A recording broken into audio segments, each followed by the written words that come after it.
This week, Keith Gaston is back for another 6 questions.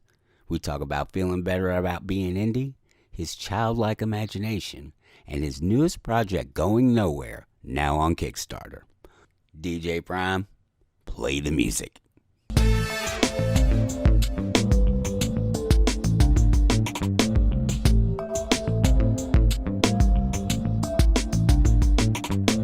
Welcome to Damon Does, your nerd space safe place. I am Damon, father of 2, husband of 1, and leader of this here Demodcast.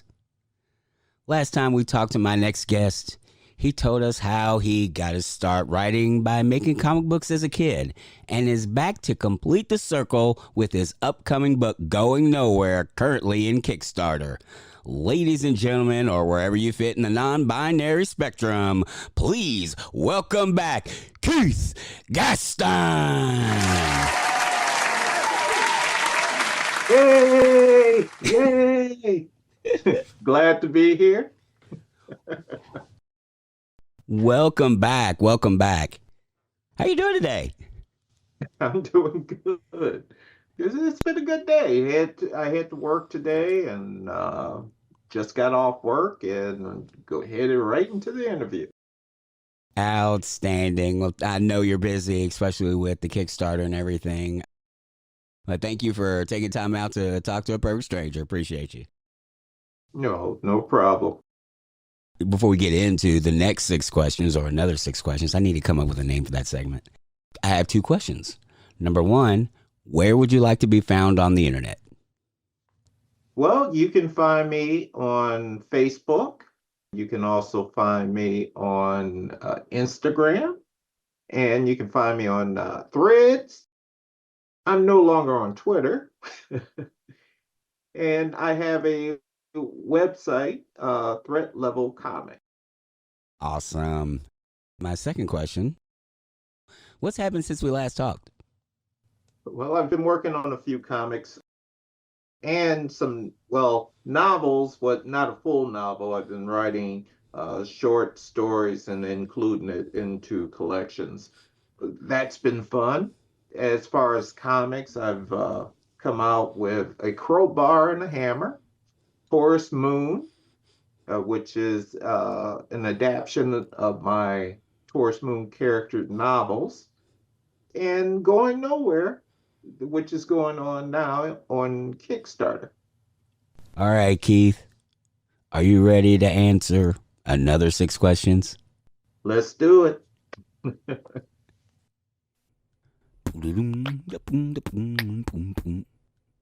Question number 1. If you had unlimited funds, what would you create? Okay, this one I've been thinking about for a long time now. I would love to open up a movie studio. And this studio would focus on indie creators. So forget all the big name traditional publishing writers. They already have the big studios after them. So I'm thinking about the neglected writers that you've never heard of before, because there's a lot of wonderful stories out there.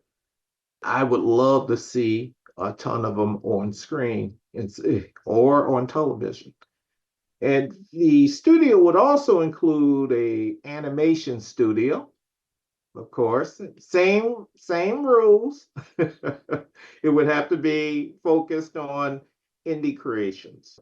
And one of my dreams, I think I would have a movie, and I would have the cartoon like in the old days when you used to have a cartoon before the movie. I think I would, when I do the movies, I would also include the cartoon to precede it, and it would be in the same genre as the whatever the film is. But that's me. That's what's sticking in my head. That is really cool. That is really cool. You mentioned indie films specifically. Now, last time we talked about the paradox of being an indie author and indie publishing. How, people will ask you, you'll be at a con and people ask, well, are you at Barnes and Nobles? And the likelihood of them going to an independent bookseller to find your book was just, icing on the cake on the whole thing. My question to you is, do you feel different in the last 5 years? Do you feel different about being an indie author, or or have you seen any improvements on the stigma of being an indie author? I think there has been improvement.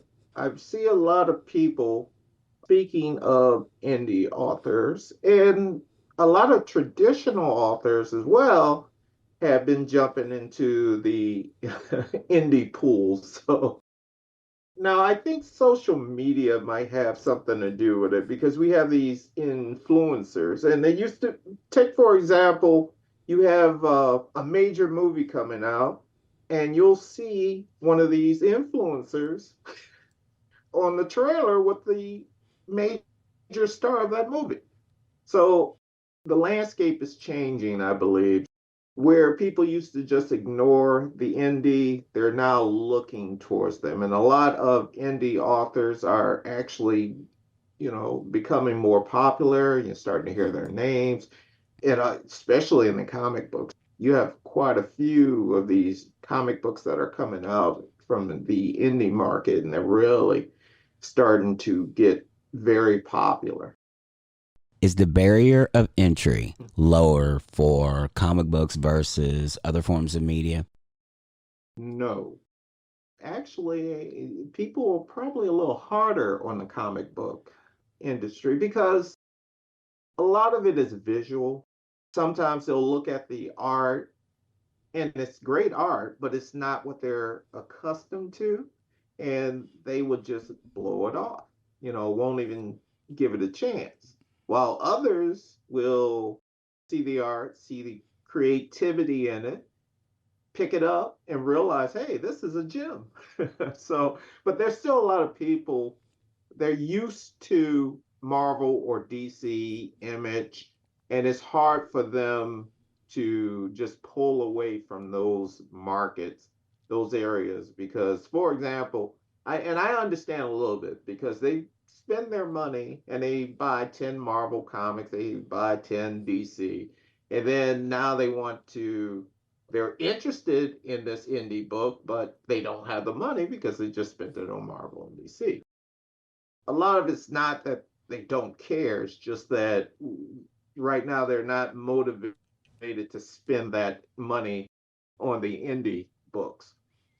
You mentioned comic books. There's a lot more comic books coming out, and I didn't Right. know if there was a like what that reason might be, and it could be just people being growing up on comic books are finally having the access to the tools to be able to make them. So I was just curious about that.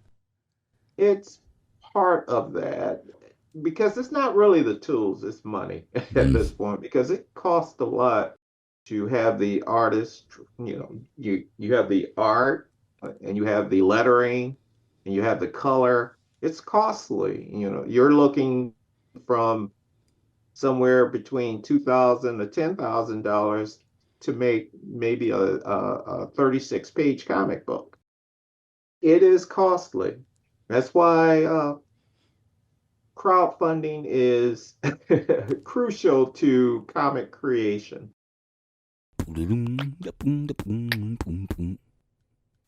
Question number 2. What's your favorite thing about yourself? That's easy, my imagination.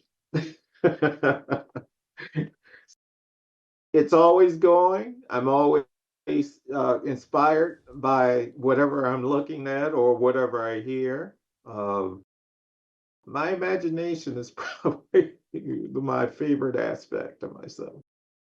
So, how do you capture your ideas? Because my experience is anything common, you get ideas in the strangest places. So, like, how do you jot your ideas down? If it hits me and I'm not at home or at work, then on my phone, I might throw it onto the notes on my phone. Or if I have a pencil handy, I'll write on anything that's available, gum wrappers, whatever I can get in my hands. So could look at my desk, you would see notes all over the place of the ideals that just strike me all of a sudden. And usually that's what happens when I'm inspired. I try to, because I know if I don't write it down, by the time I get home, I'll forget about it, unless it's a powerful bit of inspiration. Where's the wildest place you got a really good idea? Wow. You know what? You know what's funny? When I was in the military, one of the things I used to do, we used to be out in the field, and the just because I was bored, we would be around the fire. And I would just out of the blue just start making up weird stories. So one of them, and I was just thinking about this the other day. I don't know why. One of them was the woo woo monster. It just a crazy story. It just hit me, and I would say started making it sound all creepy. It's night, and out in the woods you would hear woo woo, and then I went into this big elaborate story about the monster. What was funny was that as I was telling the story, I was done, but everyone that was around wanted me to continue. I was trying to walk away. They were following me too, wanting to hear more about the woo woo monster.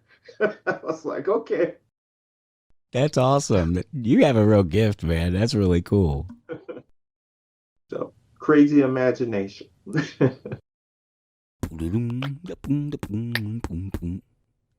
Question number 3. What's the nicest thing anyone has ever done for you? And this is going to sound odd. Again, it was when I was in the military. When I first went in, I'm in basic training, and I had this drill sergeant who was Korean, and I was struggling with things, when I was there, and in my head, I'm thinking, oh, I'm not going to make it. But he pulled me to the side one day, and he asked, "Do you know what a buffalo soldier is?" And I said, "No." I really, at the time, I'm 18, never heard of a Buffalo Soldier. I've seen pictures, of like soldiers, cavalry soldiers with the uniforms, but they never directly called them Buffalo Soldiers. And he told me the history of the Buffalo Soldiers. And he said, "I want you to be a Buffalo Soldier. But to do this, you have to make it get through the training. And then, because I want to call you a Buffalo Soldier, but I won't call you that until you're done." And I don't know. It struck me it really did inspire me. So I tried harder. I finally made it through everything. And the last day, I we never brought it up again. And on the last day of graduation, he said it. He said, "You're a Buffalo Soldier." And I was like, oh, that was a very proud moment. I was waited for that moment for him to say it, and he said it. And you earned it. That's really cool. And I earned it. Since we're talking about Buffalo Soldiers, if I'm not mistaken, in the Going Nowhere, it's about there are Buffalo Soldiers in it, correct? Yes, Let's yes. go ahead and segue. Let's talk about. Tell me about it. Tell me about Going Nowhere. Okay, so Going Nowhere is about six Buffalo soldiers from the 10th Cavalry Regiment. The history is that the Buffalo soldiers were formed in 1864. I'm sorry, 1866. They were formed in 1866, and they were segregated. The only white soldiers that they really worked with was their commanding officer. In which is funny because I found out later there was one Buffalo Soldier officer that came from one of the military colleges, but they really treated that guy bad. But anyway, the six soldiers were ordered to escort a prisoner to a town called Nowhere. The soldiers have never heard of the town, and they didn't understand why they were transporting the prisoner because it was a white prisoner. And usually they would have white soldiers work with white prisoners. But they were ordered to go across to make a 2-week journey to nowhere. They were given the orders not to talk to the prisoner, not to feed the prisoner, not to give him anything to drink, or to remove the canvas that surrounded the prison, the cage. So for 2 weeks, they traveled. Each night, something weird was happening as they were taking the prisoners. Things would come out of the darkness, and every time they tried to investigate, it would disappear. And the prisoner would taunt the soldiers all the way for the next 2 weeks. So finally, they arrived to the town of Nowhere, and they find out the entire town is black. So they had no clue. They've never seen a town full of black folk. So now it's even stranger. Why are they delivering a white prisoner to a black town? I don't want to go too deep, but they take the prisoner and they put him in a cage. And there's other prisoners that happen to be in the town as well, brought in by Bass Reeves. So guest star. So you can guess what's going to happen later, and that's where I'll leave it. That's cool. Is there anything else you want to tell us about it, real quick? We'll leave the link in the show notes to the Kickstarter. There will be historical information given.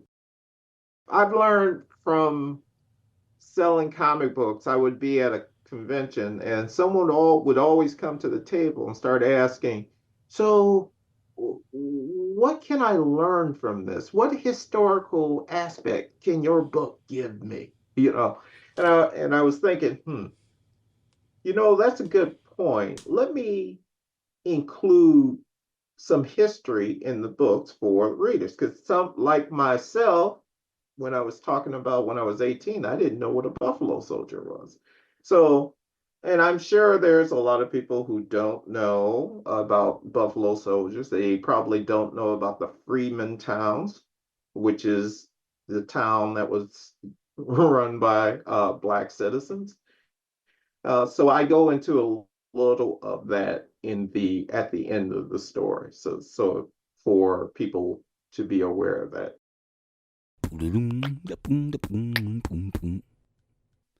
Question number 4. What is something you're really bad at? Easy. Math. I'm horrible with math. It's funny because I like math. I'm interested in math. If you show me everything, it's there. I get it. 5 minutes later, it's gone. So beyond, so don't talk to me about algebra or beyond.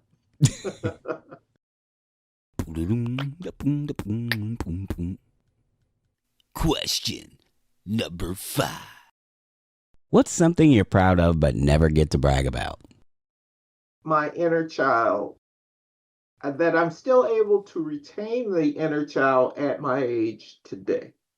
I still enjoy everything that I've enjoyed as a child.